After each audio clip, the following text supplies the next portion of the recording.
स्वागत है आप सबका इस फिल्मी सफ़र पर। दोस्तों, आज हम बात कर रहे हैं गुरदत्त साहब की। गुरदत्त साहब की ज़िंदगी के कुछ अनछुए पहलुओं को छूने की कोशिश कर रहे हैं हम इस कार्यक्रम में। तो चलिए आगे बढ़ते हैं। जिंदगी के कुछ मासूम सवाल उन्हें बहुत परेशान करते थे। आज पढ़ाई से छुट्टी? हाँ, अब बंद कमरों से तबीयत घबराने लगी है। जी चाहता है बाहर जाऊं, जैसे दूसरे लोग जाते हैं। मैंने तो देखी नहीं बाहर की दुनिया कैसी है। जाऊं? फिल्म बहुरानी में निभाया उनका किरदार आज भी लोग याद करते हैं। दौलत की दीवानी दुनिया में इंसानियत तलाशता वो दीवाना गुरदत्त नहीं समझ पाया कि दुनिया दीवानों की नहीं, समझदारों की है। लेकिन पाठशाला में नहीं, घर तुम्हारे पास। ऐसा नहीं कि गुरदत्त ने सिर्फ संजीदा किरदार ही निभाए। फिल्म भरोसा में मस्त मौला युवा किसान का चुलबुला किरदार देखकर ऐसा नहीं लगता कि उसी अभिनेता ने कभी प्यासा और कागज के फूल जैसी फिल्म भी बनाई होगी। भरोसा का वो किरदार नाचता है, गाता है और अपनी प्रेमिका को बहुत प्यार करता है।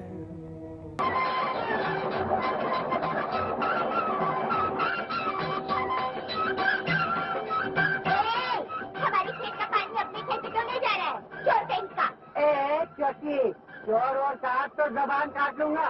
हिम्मत है तो काट। काटूंगा तो गूंगी हो जाएगी। मुझे गूंगे से शादी नहीं करनी।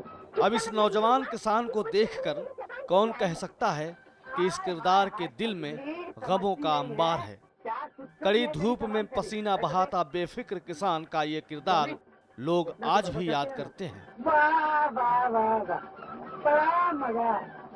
यही नहीं, गुरदत्त नाचते भी खूब थे।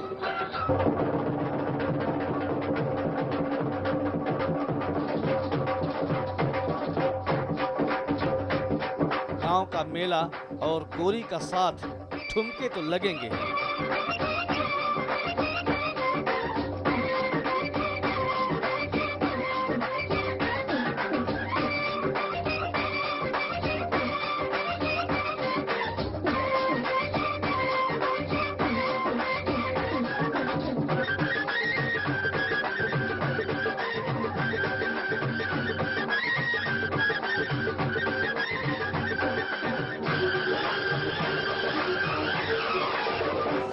तेरी जुल्फ का साथी बनता अगर मैं गजरा होता।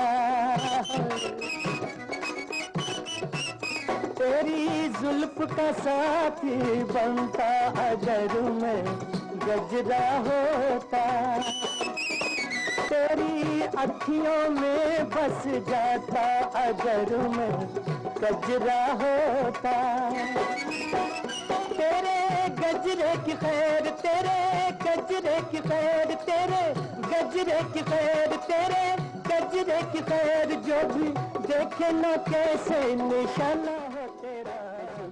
बंसी और गोमती की वो जोड़ी जब पर्दे पर नजर आई तो उस दौर के नौजवान गाते नजर आए।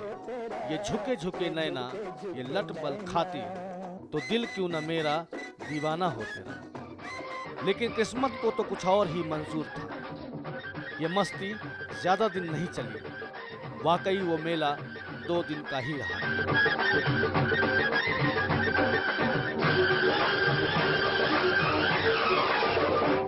काहे इतना गुमान, छोड़िए ये मेला 2 दिन का।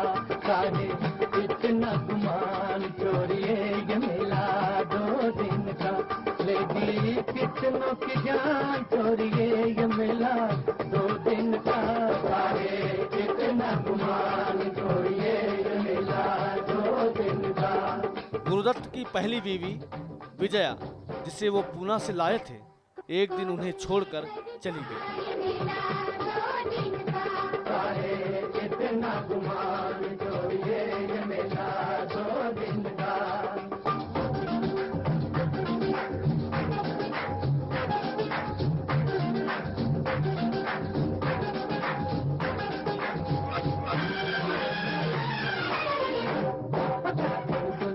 अरे जा जा जा, जरा सुनो, अरे जा जा जा। चल घूमते घूमते जरा तुम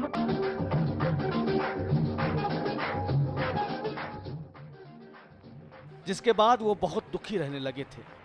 लेकिन फिर माता पिता के कहने पर उन्होंने दोबारा शादी की।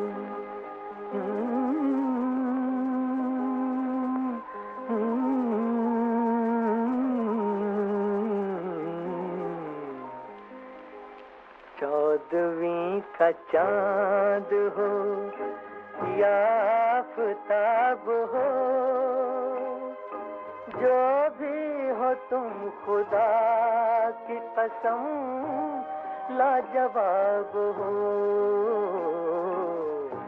चौदहवीं का चांद हो। उनकी दूसरी पत्नी का नाम सुवर्णा था, जो हैदराबाद की ही रहने वाली थी और रिश्ते में गुरुदत्त की भांजी थी। मगर उस वक्त तक गुरुदत्त को रिश्तों में बहुत भरोसा नहीं रह गया था। वो परेशान रहने लगे थे। जुल्फे हैं जैसे कांधों पे बादल झुके हुए। इसी दौरान उनकी जिंदगी में वहीदा रहमान आई। कहते हैं कि उन्हें वहीदा रहमान से बेइंतहा मोहब्बत थी, लेकिन कभी वो इस बात का इजहार खुलकर नहीं कर पाए। उनकी एक तरफा मोहब्बत किसी से छुपी भी नहीं थी। इसी कश्मकश में एक रात उन्होंने खूब शराब पी और नींद की गोलियां खाकर अपनी जीवन लीला समाप्त कर दी। इसके पहले भी उन्होंने कई बार आत्महत्या करने की कोशिश की, लेकिन बच गए थे। मगर वो रात आखिरकार उनके जीवन की आखिरी रात साबित हुई। चौदहवीं का चांद हो।